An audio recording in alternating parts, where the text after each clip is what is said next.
Greetings YouTube, Simon here, and welcome to another Final Fantasy VIII Remastered video guide. As always, a huge thank you to all of my patrons and YouTube members. Now today we are going to be getting Selphie's ultimate weapon, and this is a great weapon for Selphie, mainly because it actually boosts her hit percentage, as you can see here, to the maximum amount of 255%, even when she has no magic junctions, and that's going to be great for certain situations, which I'll talk about in a little while. Now, the good thing about getting Selphie's weapon is that the materials, the components, are really easy to come by, especially if, like me, you've left this a little bit later and we are on disc 2 right now. So we've already collected Squall's ultimate weapon, which we got on disc 1, and we've already collected Zell's ultimate weapon, so today we are going for Selphie's, which is called Strange Vision, and I actually had all of the components necessary, at least all of the cards necessary to convert, so you might also. It's worth checking. I'm going to go through all of those with you now. Let's get on with today's guide.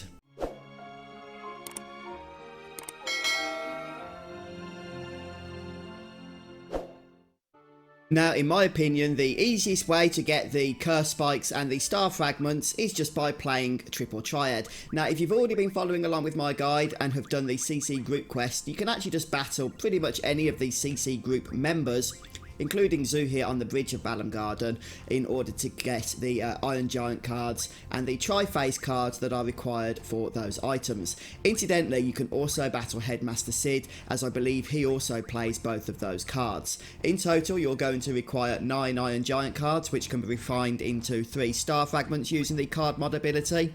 And you only require 2 Tri-Face cards, since they can then be refined into 2 Curse Spikes with the card mod ability. But before you begin farming cards, if you've already been doing a lot of card games, just check your inventory. You might already have them. Indeed, I did myself.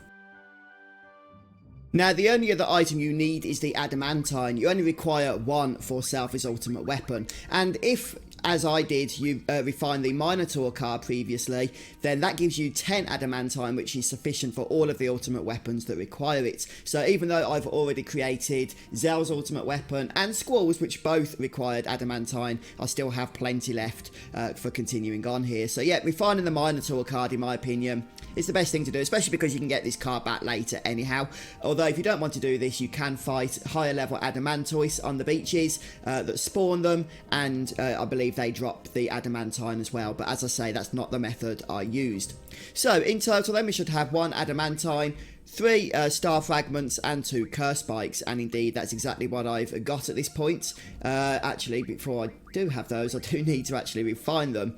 So we just need to go to card mod here, and the first thing we're going to refine is Tri-Face, 2 of which will give us 2 Curse Spikes. Well, I've already got 1. No, I haven't. That's better. Tri-Face. And then next up is the Iron Giants. As you can see, I've got plenty of those. We just need to refine 9 of these, and that will give us... No, that's it. If we refine 9 of them, that'll give us 3 Star Fragments. But as you can see, I've already got 3 Star Fragments, so I do not require another 3 at this time.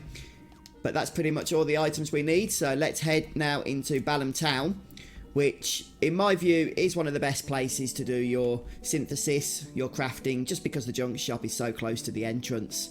It's not out of the way in any way, shape or form. There we go, store owner. Let's go down to Selphie, and Strange Vision is available. Now, Strange Vision is a fantastic weapon because it actually boosts Selphie's hit percentage to 255%, which is the maximum amount. This means that Selphie becomes a great party member for farming the cactuars over in the desert for AP for your Guardian forces. Couple her with Squall, and you have 2 characters that are going to hit those cactuars every single time they attack before they get a chance to run away. So it's a great weapon to get, but also you get a nice boost to strength as well, as you can see. Okay then folks, well, with the weapon crafted, that pretty much brings us to the end of today's guide. So a nice easy one actually, in my opinion, definitely worth doing. One of the tougher ones is Renoa, so I'm going to be working on her as we go along here. But I hope you guys enjoyed the video today, and if you did, don't forget to drop a like. Check out the live streams if you're able. It's always cool when you guys stop by to say hello there. But that's it from me. Have a fantastic day, and I'll see you next time. Goodbye.